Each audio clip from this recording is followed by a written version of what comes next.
Courage, compassion, faith, freedom, truth. It's time for Courage in the Darkness with the host, Philip Roberts.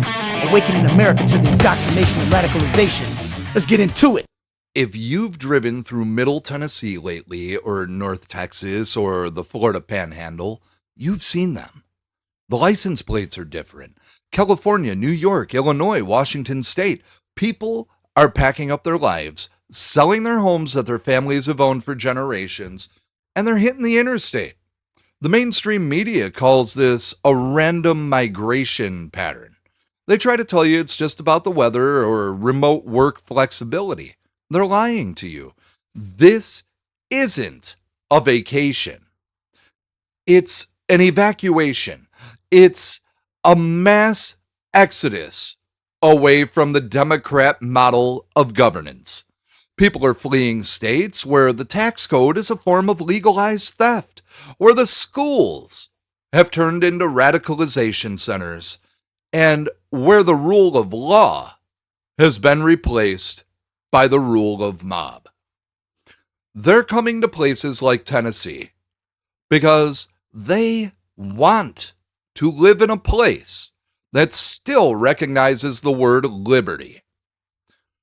But as we welcome our new neighbors, we have to ask a hard question. Are they coming here to join us? Or are they bringing the very politics they're fleeing right along with them? Let's look at the numbers, because the numbers don't have a political bias. California lost a congressional seat for the first time in history. New York is bleeding taxpayers so fast that Kathy Hochul is literally begging people to stay. Why? Because the Democratic supermajority in these states has made it impossible to live a normal middle-class life. In New York, they passed the Clean Slate Act, sealing records of violent felons so you don't even know who you're hiring anymore. They've implemented congestion pricing that taxes you just for driving to work. They've created a protest industrial complex that allows radicals to seize buildings like Columbia University while the police are told to stand down. When you make it easier for people to be a criminal than a business owner, people leave. When you spend more on climate justice than on fixing roads, people leave. The blue state model is a suicide pact, and the residents are finally refusing to sign it.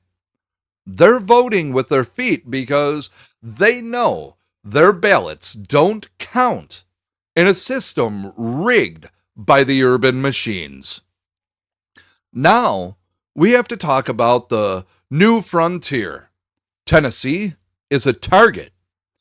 We have no state income tax. We have a booming economy, and we still believe in the Second Amendment. That makes us the gold standard for the right. But we're seeing a phenomenon I call modern-day carpetbagging. We have people moving from Los Angeles to Nashville, fleeing the high taxes and the crime, and the first thing they do is show up to a school board meeting to demand the same progressive curriculum that destroyed the schools that they just left. They want the safety of a red state with the social status of blue state ideology. They want our lower taxes, but they want the government to fund their woke nonprofits. We have to be clear. You're welcome to seek refuge here, but you are not welcome to colonize us with the same failures that you're running away from. If you want to live in Tennessee, you live by the Tennessee values. That means parental rights, fiscal responsibility, and a government that stays out of your backyard. We didn't build this oasis of liberty just to have it turned into California East by people who refuse to learn from their own mistakes. The blue state exodus is the greatest proof we have that our ideas work and theirs don't.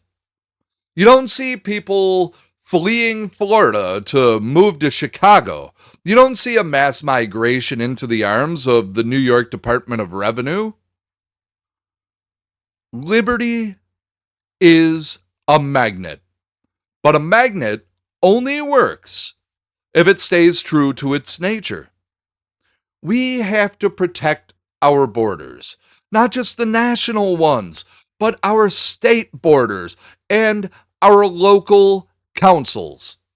We have to ensure that the Democrat model stays where it belongs, in the history books, as a warning of what happens when a government forgets it serves the people.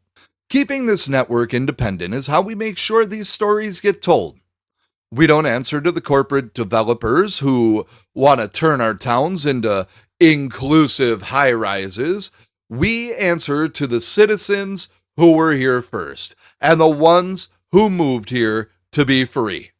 If you'd like to support the channel and help keep the Truth in the Darkness Network standing strong, head over to titdusa.com. While you're there, visit the shop. We have a full line of faith-based and political t-shirts. Designs that let everyone know that in this house, we still believe in the Constitution and the traditional American way of life. If you're already a subscriber, thank you. You are the front line of this mission. Make sure you're following us on Rumble, YouTube, Spotify, Apple Podcasts, and Patreon. Subscribe. Share this episode with that neighbor who just moved in from out of state. Let them know what we stand for. Stand with us, support the mission, refuse the silence, and I'll see you next time.